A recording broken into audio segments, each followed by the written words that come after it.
E o mais estranho, eu estou saindo agora do Paulo Figueiredo Show, eu estava com ele lá, e você sabe que o Paulo é muito irreverente, né? Obviamente, ele já fez uma comparação com o nosso golpe, né, lá do 8 de janeiro.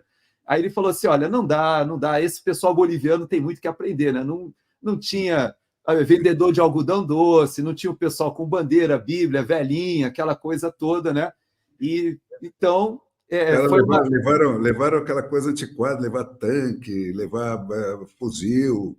Né, Pois é, mas mesmo a coisa antiquada, você falou a palavra certa, é antiquada mesmo, porque eles estavam ali com os cascavéis Urutu, que o Brasil doou para a Bolívia, nem vendeu, aquilo foi uma doação, são uns blindados da década de 70, que eu cheguei a utilizar quando eu cheguei tenente novinho, aspirante, em 1984, eu recebi esses blindados, eram da Ingesa, que faliu, infelizmente, porque eram blindados muito bons, realmente, mas hoje em dia nós temos no Brasil uma família de blindados bem mais sofisticada e já tem até, inclusive, existe ainda alguns cascavéis no Brasil que foram repotencializados, modernizados, mas aqueles blindados que você falou, o interessante é que eles não estavam, nenhum dos militares que participaram daquele teatro, como eu entendo, eles não estavam com munição real, eles estavam com munição de controle de distúrbio e gás lacrimogênio.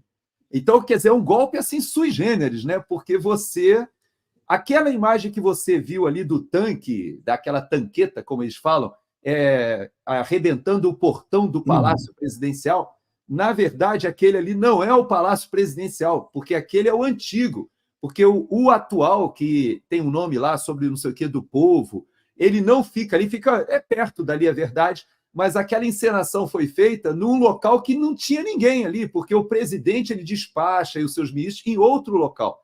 Então, depois o presidente, na frente da imprensa, ele foi para lá. O interessante é que ele foi para lá enfrentar o general golpista e foi lá e deu ordem dizendo que ele deveria. Quer dizer, o Lula imediatamente fez uma reunião de emergência contra este atentado ao Estado democrático de direito e tal. Exatamente. Ele viu na Venezuela, ele viu aí na Bolívia.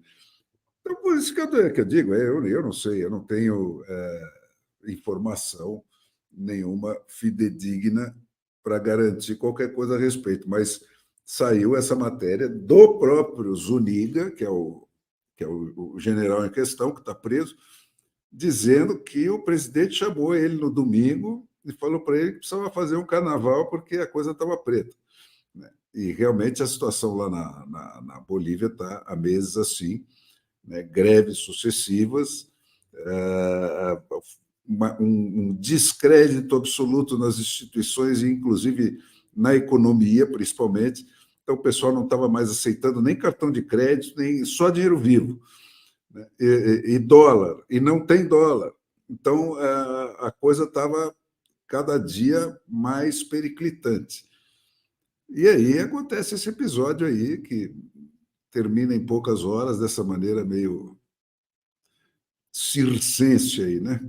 Não, e essa questão da crise econômica lá, eu li vários analistas aqui dos Estados Unidos, e você sabe que aqui a gente tem uma comunidade latino-americana grande aqui no sul da Flórida, né? Então, nessas horas eu recorro a esses analistas até porque o Brasil é o único país da América do Sul que fala português, a gente tem muito pouca informação sobre os países andinos mesmo. Você vê que o que está acontecendo no Equador, no Peru, é muito semelhante ao que está acontecendo na Bolívia, mas ninguém fala nada, né? O Peru está com 8 presidentes em 8 anos, o Equador expulsou o Rafael Correa, mais ou menos na mesma leva que o Evo Morales foi expulso da Bolívia, só que o Rafael Correa foi para a Bélgica, o Evo Morales foi para o México, depois foi para a Argentina, e o Evo Morales ele consegue retornar e consegue eleger o seu preposto, porque o Arce, na verdade, é a Dilma Rousseff do Lula. Então, o Arce é o Fernandes, né, da Cristina Kirchner. Só que a Cristina, ela foi muito inteligente. O que ela fez? Ela se colocou de vice e continuou comandando de dentro do palácio.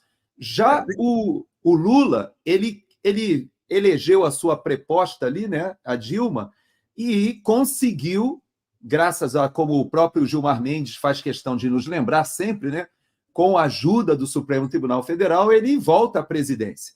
E no caso do Evo, o Evo ele quer o 4º mandato, só que o que aconteceu? O Arce, ele gostou da cadeira presidencial, e ele resolveu mobiliar o Supremo Tribunal Federal deles lá. Só que no caso lá, se a Dilma tivesse feito o que o Arce está fazendo lá, a gente poderia ver algum racha ali no meio da esquerda também.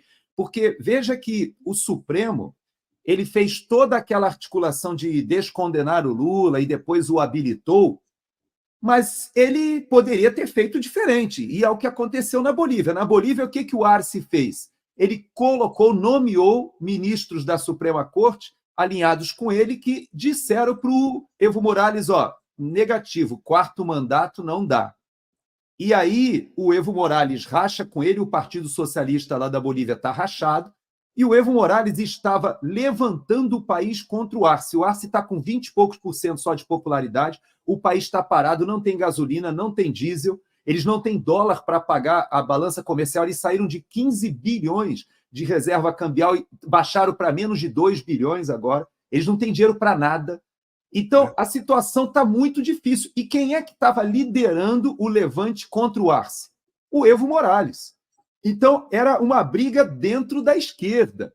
E esse general, Fernão, é interessante que ele esteve no Irã ano passado e assinou um memorando de entendimento trazendo uma série de analistas militares, e o próprio Hezbollah hoje faz parte de uma estrutura ligada aos cartéis de drogas da Bolívia e fazem o tráfico de drogas pelo sul da Bolívia e o norte da Argentina, ali no Chaco. Isso é uma alternativa, uma rota alternativa que não passa pelo PCC, pelo Comando Vermelho, é uma rota que não está ligada aos cartéis da Colômbia, FARC. Ele conseguiu uma rota alternativa com a ajuda do Irã. A Rússia, junto com Cuba, Venezuela, etc., tem analistas dentro da Bolívia, continuam ligados, e há quem diga que para os russos e os chineses, que estão ali com vários tratados, vários, inclusive, acordos comerciais para a extração de lítio, vários desses acordos hoje são feitos por chineses e russos, mas que preferem, pelo menos os iranianos, parece que preferem o Evo Morales no poder. Então, essa disputa que está acontecendo, não se sabe direito. Parece que os chineses preferem que o Arce fica, que é alguém mais maleável, e já os iranianos preferem que volte o Evo Morales. Então, não sabemos o que vai acontecer, mas uma coisa eu te digo, não foi golpe da direita, nem não foi os fascistas, porque esse general, inclusive o próprio Arce, esteve na Rússia há um mês atrás. Então, há uma conexão da Rússia e da China, Cuba, Venezuela, muito forte ali dentro da Bolívia, e agora, com a entrada do Hezbollah, nesse momento da guerra lá em Israel, é muito perigoso um analista querer arriscar o que está acontecendo ali na Bolívia, porque é muito complicado. Eu digo para você o seguinte, é tudo menos o que a gente imagina quando a ex-presidente que está presa vai para o Twitter e diz, olha, não é por aí, nós vamos ganhar a eleição no ano que vem, e o próprio governador que também está preso também se manifesta dizendo, olha, não é por aí, nós não estamos apoiando. Então, na verdade, eu creio que ali foi muito parecido com tudo, não, Gerson? Aqui também nós ficamos assim, né, com essas conversas, né, os caras prendendo todo mundo e a turma falando, não, agora então vamos fazer uma junção do fulano com o Beltrano, né? E a gente vê que o próprio momento que a gente vive no Brasil, com esse clã que você falou, né, com essa forma da cúpula da justiça, de certa maneira, ser um negócio de família, quase, né, quase que um negócio de clãs, a gente vê que isso acontece em todos os países da América do Sul, é impressionante.